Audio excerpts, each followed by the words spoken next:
విద్యా సంస్థల వ్యవస్థాపకులు శ్రీ పి రాజారామతల్ల గారు, principal and correspondent Shri K Sivakumar గారు, Narayana sir senior most staff member year, ఇక్కడ పనిచేసినటువంటి యావన్ సిబ్బందికి, పిల్లల మీద ప్రేమతో ఇక్కడ ఇచ్చేసినటువంటి అమ్మా నాన్నలకు, పాత్రికేయులకు నా యొక్క హృదయపూర్వక నమస్కారాలు.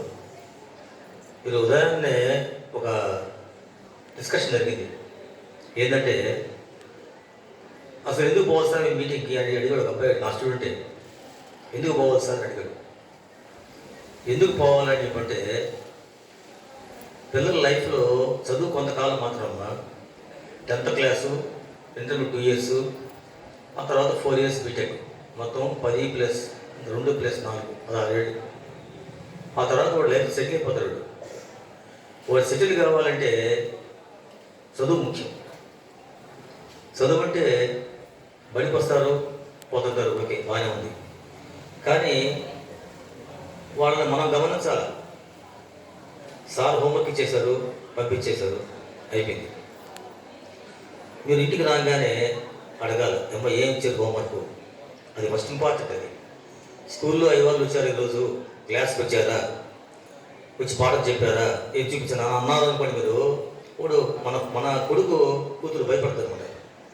మీరు వదిలేసేసారు అనుకోండి, మా అమ్మకే తెలియదులే అని వాళ్ళు మనం మోసం చేస్తారు.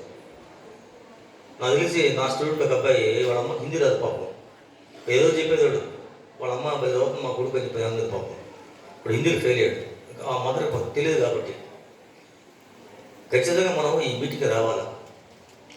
అంటే ఇయర్లీ వన్స్, ట్వైస్ తరగతి ఇవి మాకు పెట్టిన వాడు మీరు ఖచ్చితంగా వచ్చి మీ యొక్క సలహాలు ఇవ్వాలా, మీ అబ్బాయి గురించి చెప్పాలా, వాడు బడికి వస్తున్నాడా లేదా, చదువుతున్నాడా లేదా అనేది చాలా ఇంపార్టెంట్. వాడి యొక్క ప్రోగ్రెస్ ఎలా ఉంది, దేంట్లో బాగున్నాడు, దేంట్లో బలహీనంగా ఉన్నాడు, మ్యాథ్స్లో ఎలా ఉన్నాడు, సైన్స్ ఎలా ఉన్నాడు అని అడిగినప్పుడు మాత్రమే మీరు వాడు చెప్తారన్నమాట. అటెండెన్స్ చూడాలా, పిల్లలు సక్రమం బడికి వస్తున్నారా అని చాలా ఇంపార్టెంట్. అంతేగాని మీరు ఊరికే మనం రాకుండా చదువుకుంటాడంటే కష్టం. పాత రోజుల్లో నేను టీచర్ని, నేను శివకుమార్ టీచర్, నేను శివకుమార్ నా స్టూడెంట్. ఇంతకుముందు పిల్లలకి మేము సాగుంటేది పాత రోజుల్లో, ఇప్పుడు అది లేదు. ఒక నెంబర్ ఉంది, ఆ నెంబర్కి ఫోన్ చేసామంటే వెంటనే పోలీసు రిపోర్ట్ ఇచ్చేస్తామంట, మీకు తెలిసింది. అందువల్ల పేరెంట్ అందరూ కామ్ అయిపోయారు, అయ్యవాళ్ళు కామ్ అయిపోయారు. పిల్లలకు టచ్ చేసి పని కూడా లేదు.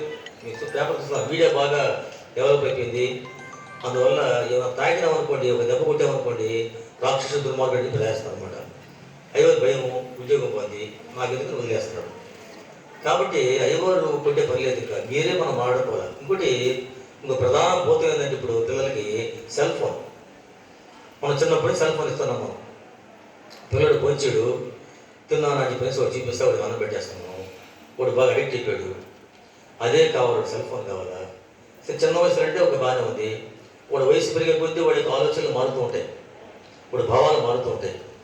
అప్పుడు మన అబ్జర్వేషన్ ఇంపార్టెంట్. అందువల్ల సెల్ ఫోన్ మనం ఆపగలిగితే, టీవీని ఆపగలిగితే కొంచెం కొంతకాలం. మా స్టూడెంట్ ఒక అబ్బాయి ఉన్నాడు, ఒంట్లో టీవీ లేదు ఎందుకంటే పిల్లలు చదువుకోవచ్చు సార్ టీవీ అని చెప్పంటాడు.